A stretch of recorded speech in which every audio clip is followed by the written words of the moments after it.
Bonsoir, bienvenue à ma bibliothèque. Nous sommes à Montréal le 24 juin 2012. Mon nom est Bruno Lalonde. Et ce soir, je modifie un peu ma petite routine en commençant par vous souhaiter bonne fête nationale, bonne fête du Québec. Et pour l'occasion, je vais vous lire un texte fondamental, le manifeste du Front de libération du Québec, le FLQ. Mais avant, je vais vous montrer quelque chose. Encore un peu d'exhibitionnisme de ma part. Mais vous savez que ce projet de lecture dans ma bibliothèque, c'est aussi de mettre en valeur le patrimoine culturel et bibliophilique de notre peuple.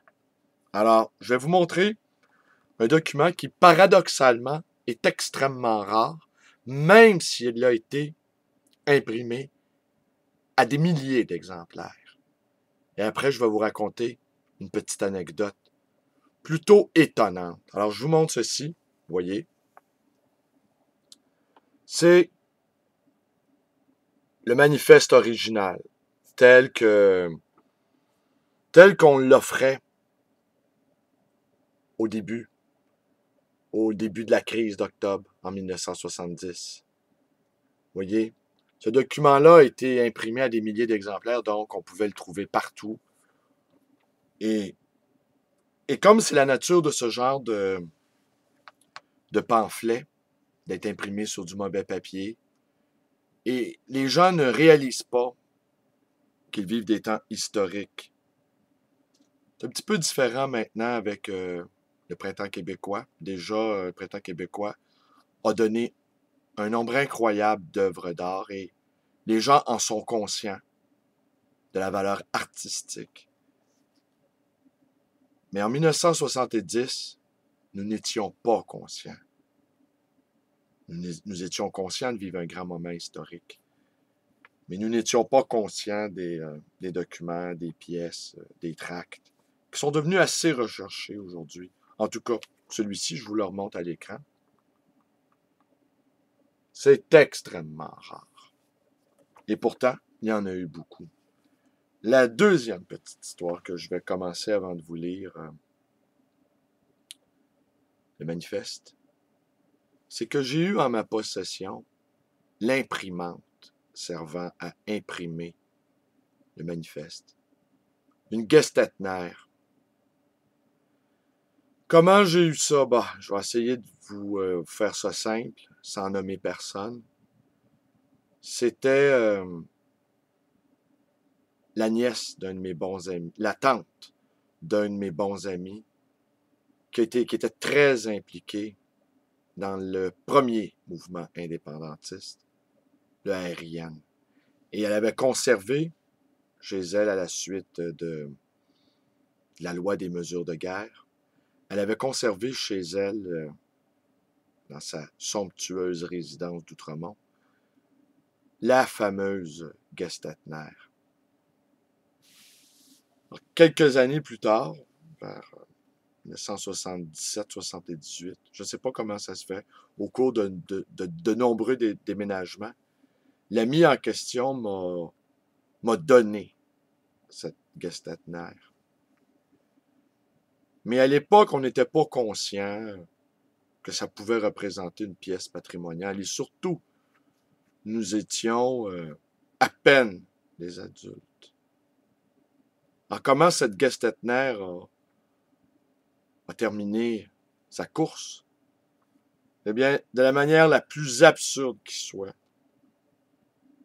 Je l'ai vendue dans une vente de garage en 81 ou en 82 pour la somme de 20 $ peut-être. Et je me souviens que la personne se faisait tirer, pas tirer l'oreille, mais se faisait tirer le bras pour l'acheter. Et l'argument que je lui servais, c'était que c'était la Gestetner qui avait servi à imprimer le fameux manifeste du Front de libération du Québec.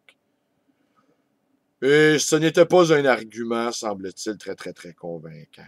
Pas que la personne n'y croyait pas, me s'en foutais. Ça vous donne un peu l'idée hein, de comment les choses se déroulent parfois. Disons, c'est pas le meilleur coup que j'ai fait dans ma vie. Hein? Je serais bien content de l'avoir, cette Gestetner-là, aujourd'hui.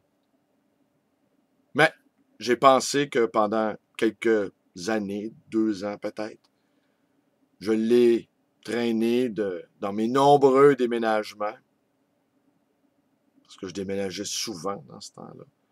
Mais j'avais peu de livres, contrairement à maintenant où déménager, c'est presque impossible pour moi. C'est drôle la vie parfois, hein?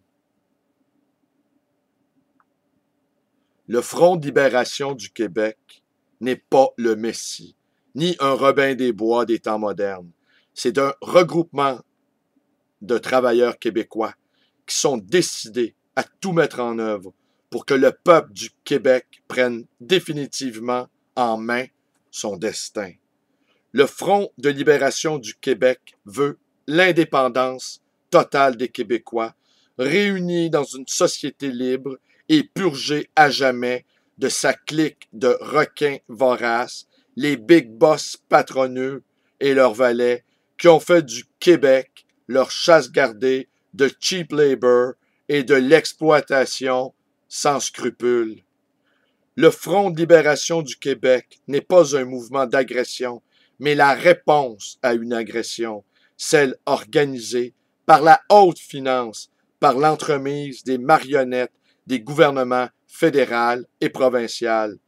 Le show de la Brink, le Bill 63, la carte électorale, la taxe dite de progrès social, Power Corporation, l'assurance maladie, les gars de la palme. Le Front de libération du Québec s'autofinance d'impôts volontaires prélevés à même les entreprises d'exploitation des ouvriers, banques, compagnies de finances, etc. Les puissances d'argent du statu quo. La plupart, ici, j'arrive pas à le lire, il y a un petit manque au niveau de l'imprimante.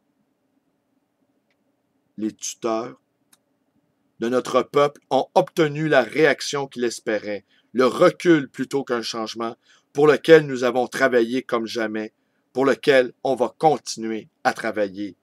René Lévesque, 29 avril 1970. Nous avons cru un moment qu'il valait la peine de canaliser nos énergies, nos impatiences, comme le dit si bien René Lévesque, dans le Parti québécois.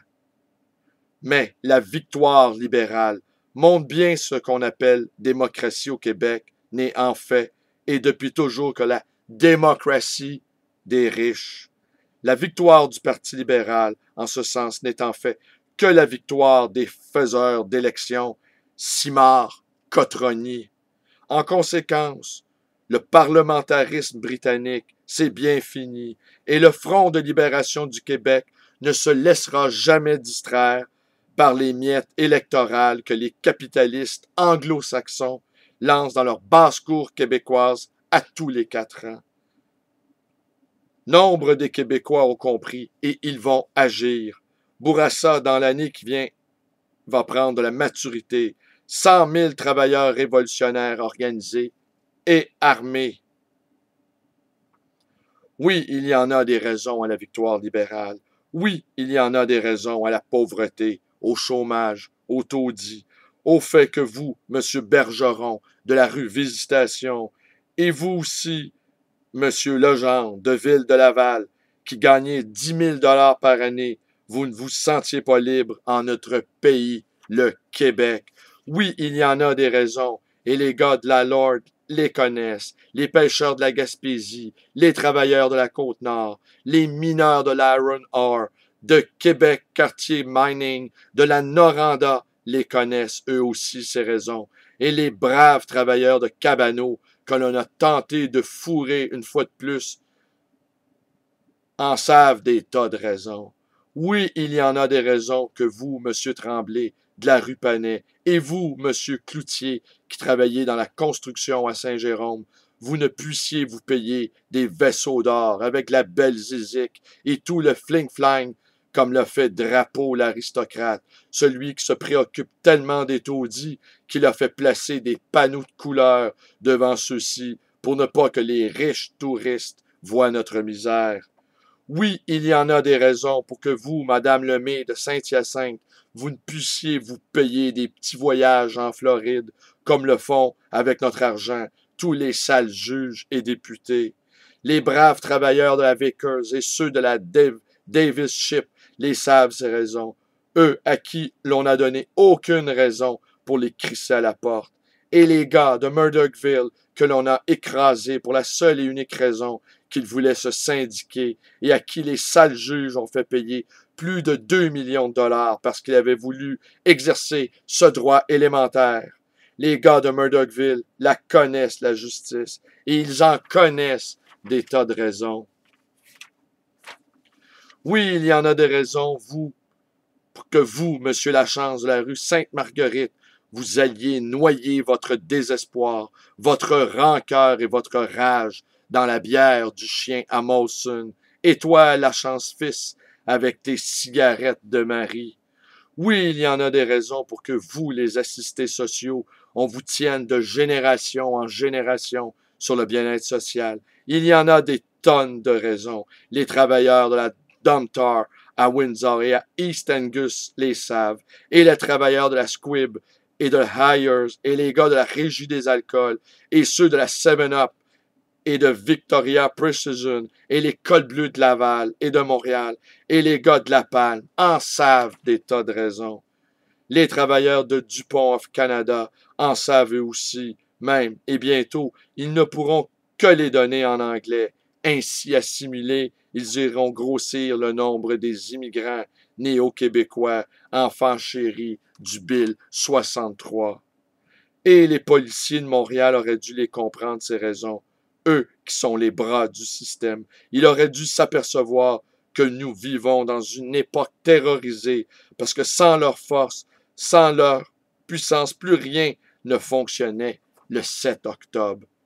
Nous en avons soupé du fédéralisme canadien qui pénalise les producteurs laitiers du Québec pour satisfaire aux besoins anglo-saxons du Commonwealth, qui maintient les braves chauffeurs de taxi dans un état de demi-esclave en protégeant honteusement le monopole exclusif de l'occupant Murray Hill et de son propriétaire assassin Charles Hirschhorn et de son fils Paul, qui à maintes reprises, le soir du 7 octobre, arracha des mains de ses employés le fusil de calibre 12 pour tirer sur les chauffeurs et blesser ainsi mortellement le caporal Dumas, tué en tant que manifestant, qui pratique une politique insensée des importations en jetant un à un dans la rue les petits salariés des textiles et de la chaussure les plus bafoués au Québec au profit d'une poignée de maudits moneymakers roulant Cadillac qui classent la nation au rang des minorités ethniques du Canada. Nous en avons soupé, et de plus en plus de Québécois également, d'un gouvernement de mitaines qui fait 1001 acrobaties pour charmer les millionnaires américains en les suppliant de venir investir au Québec, la belle province, et des milliers de mille carrés de forêts remplis de gibier et de lacs poissonneux sont la propriété exclusive de ces mêmes seigneurs tout-puissants du 20e siècle. D'un hypocrite à la Bourassa qui s'appuie sur les blindés de la Brinks, véritable symbole de l'occupation étrangère au Québec, pour tenir les pauvres natifs québécois dans la peur de la misère et du chômage auquel nous sommes tant habitués, de nos impôts que l'envoyé d'Ottawa au Québec veut donner aux boss anglophones pour les inciter, ma chère, à parler français, à négocier en français. Repeat after me. Cheap labor's mean main-d'œuvre à bon marché. Des promesses de travail et de prospérité, alors que nous serons toujours les serviteurs assidus et les lèche-bottes des big shots, tant qu'il y aura des Westmount, des Town of Montreal, des Hampstead, des Outremont, tous ces véritables châteaux forts de la haute finance, de la rue Saint-Jacques et de la Wall Street, tant que nous tous Québécois n'auront pas chassé par tous les moyens, y compris la dynamite et les armes, ces big boss de l'économie et de la politique, prêts à toutes les bassesses pour mieux nous fourrer. Nous vivons dans une société d'esclaves terrorisés par les grands patrons, Steinberg, Clark, Bronfman, Smith, Maple, Timmins, Geoffrion, J.L. Lévesque, Hirshhorn, Thompson, Nesbitt, Desmarais, Kieranz. À côté de ça, Rémi Popol Lagarcette, Drapeau le Dog, Bourassa le Serin des Cimards, Trudeau la Tapette, c'est des pinottes. Terrorisés par l'Église capitaliste romaine, même si ça paraît de moins en moins, à qui appartient la place de la bourse, par les paiements à rembourser, à la hustle finance, par la publicité des grands maîtres de la consommation, Eaton, Simpson, Morgan, Stenberg, General Motors, terrorisés par les lieux fermés de la science et de la culture que sont les universités et par leurs singes directeurs Gaudry et Doré et par le sous-singe Robert Shaw. Nous sommes de plus en plus nombreux à connaître et à subir cette société terroriste, et le jour s'en vient où tous les Westmount du Québec disparaîtront de la carte. Travailleurs de la production, des mines et des forêts, travailleurs des services, enseignants et étudiants, chômeurs, prenez ce qui vous appartient, votre travail, votre détermination et votre liberté. Et vous, les travailleurs de la General Electric, c'est vous qui faites fonctionner vos usines. Vous êtes seuls capables de produire. Sans vous, General Electric n'est rien. Travailleurs du Québec, commencez dès aujourd'hui à reprendre ce qui vous appartient. Prenez-vous vous-même ce qui est à vous. Vous seuls connaissez vos usines, vos machines, vos hôtels, vos universités, vos syndicats. N'attendez pas d'organisation miracle. Faites vous-même votre révolution dans vos quartiers, dans vos milieux de travail. Et si vous ne le faites pas vous-même, d'autres usurpateurs, technocrates ou autres remplaceront la poignée de fumeurs de cigares que nous connaissons maintenant et tout sera à refaire. Vous êtes seuls capables de bâtir une société libre. Il nous faut lutter, non plus un à un, mais en s'unissant jusqu'à la victoire par tous les moyens que l'on possède, comme l'ont fait les patriotes de 1737, ceux que notre Sainte Mère l'Église s'est empressée d'excommunier pour mieux se vendre aux intérêts britanniques. Qu'aux quatre coins du Québec, ceux qu'on a osé traiter avec dédain de loosey French et d'alcooliques entreprennent vigoureusement le combat contre les matraqueurs de la liberté et de la justice et mettent hors d'état de nuire tous ces professionnels du hold-up et de l'escroquerie, banquiers, businessmen, juges et politicailleurs vendus. Nous sommes des travailleurs québécois et nous irons jusqu'au bout. Nous voulons remplacer avec toute la population cette société d'esclaves par une société libre, fonctionnant d'elle-même et pour elle-même, une société ouverte sur le monde. Notre lutte ne peut être que victorieuse. On ne tient pas longtemps dans la misère et le mépris un peuple en réveil. Vive le Québec libre, vive les camarades prisonniers politiques, vive la Révolution québécoise, vive le Front de libération du Québec. Et bien voilà. On écoute ça, on a l'impression que même les noms n'ont pas été changés. C'est assez invraisemblable, hein? 41 ans plus tard, pratiquement rien n'a changé. C'est fou. C'est étonnant.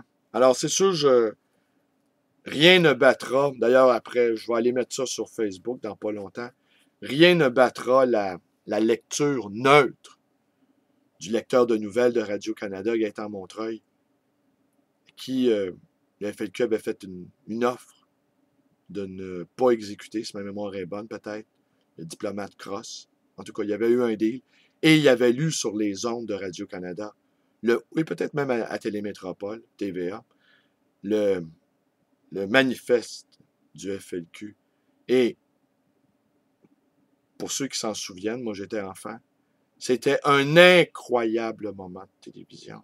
Je me souviens chez moi, sur la Ontario, on écoutait ça là, religieusement. Et on était frappés dans nos corps, dans nos chairs, dans notre esprit, par la justesse de cette parole incroyablement libre qui surgissait du petit écran. Ça a peut-être été la seule fois dans toute l'histoire de la télévision au Québec qu'une vraie chose a été entendue dans des vraies circonstances historiques, écoutée vraiment dans un silence quasi religieux. Alors voilà, je vous ai raconté, je vous ai montré quelque chose à l'écran d'étonnant. Ça fait drôle pour un bibliophile comme moi de posséder cette chose. Je vous ai raconté comment j'ai eu entre mes mains la machine qui a servi à imprimer la chose. Alors voilà, 24 juin, fête nationale du Québec. Bonne fête à tous. Merci. Vous connaissez la suite. Portez-vous bien.